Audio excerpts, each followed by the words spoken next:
पंढरपूरमध्ये राष्ट्रवादी काँग्रेस पार्टीचे आमदार रोहित पवार यांनी शेतकऱ्यांना न्याय मिळावा म्हणून जे गेले काही दिवस आंदोलन सुरू केलेलं आहे, त्या आंदोलनाच्या माध्यमातून बोलताना या महाराष्ट्राचे बहुजनांचे नेते आदरणीय नामदार गोपीचंद पडळकर साहेबांच्या बाबतीत या रोहित पवारने एक वक्तव्य केलं की रोहित पवार बोलत असताना असं म्हणाले की माननीय देवेंद्र फडणवीस साहेब, आपण मोठे नेते आहात, पण आपल्या पक्षातले काही छोटे नेते आमच्यावर वारंवार टीका करत असतात, या छोट्या नेत्यांना आपण समज द्यावी.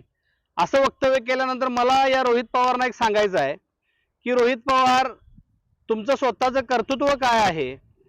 तुम्ही एकतरी तुमच्या आजोबांच्या आणि काकांच्या जीवावर अनुकंपा तत्वावर झालेले आमदार आहात. तुमच्या स्वतःचं काहीच कर्तृत्व नाही.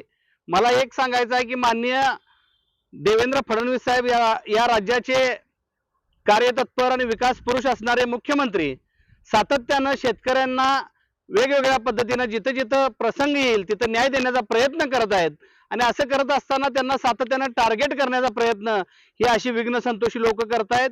आणि त्याच माध्यमातून मला या रोहित पवारांना सांगायचं आहे की तुम्ही स्वतःची पहिला आजमावणी करा.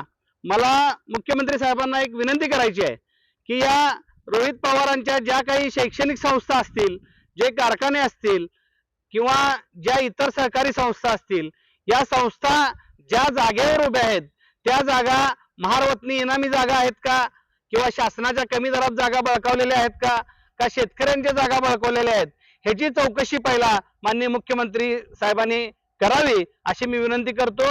त्याचबरोबर मला इतकंच सांगायचं आहे, जर या काकांची आजोबांची पुण्याई जर या रोहित पवारांच्या पाठीमागे नसती तर आज ह्या संस्थेमध्ये शिपाई या पदावर रोहित पवार कुठेतरी कामाला असलेले दिसले असते.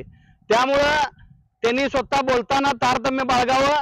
महाराष्ट्राच्या बहुजनांचं नेतृत्व आदरणीय गोपीचंद पडळकर साहेब करत आहेत, त्यांच्यावर बोलत असताना थोडंसं संयम ठेवावा, शब्द मर्यादा पाळावी. आणि एक मी शेतकऱ्यांचा स्वयंघोषित नेता आज कोणतरी साबळे नावाचा बोललेलं बघितलं की त्याची भाषा पडळकर साहेबांच्या बाबतीत बोलत असताना घसरलेली होती. मला त्याला सांगायचं आहे की शिवशाहू फुले आंबेडकरांच्या या महाराष्ट्राच्या संस्कृतीमध्ये बोलत असताना साबळे, तुम्ही थोडीशी शब्द मर्यादा पाळा. तुम्ही गोपीचंद पडळकर समर्थकांच्या रोषाचा सामना करण्यासारखी परिस्थिती निर्माण करू नका. तुम्हाला टीका करायची आहे जरूर करा, पण ती शब्द मर्यादा पाळून करा. तुम्ही जी टीका करताय त्याच्यापेक्षा वाईट भाषेमध्ये टीका करायला आम्हाला सुद्धा येतं, पण आमच्यावर चांगले संस्कार झालेले आहेत. तुमच्यावर कसले संस्कार आहेत ते पूर्ण महाराष्ट्रानं बघितलेलं आहे.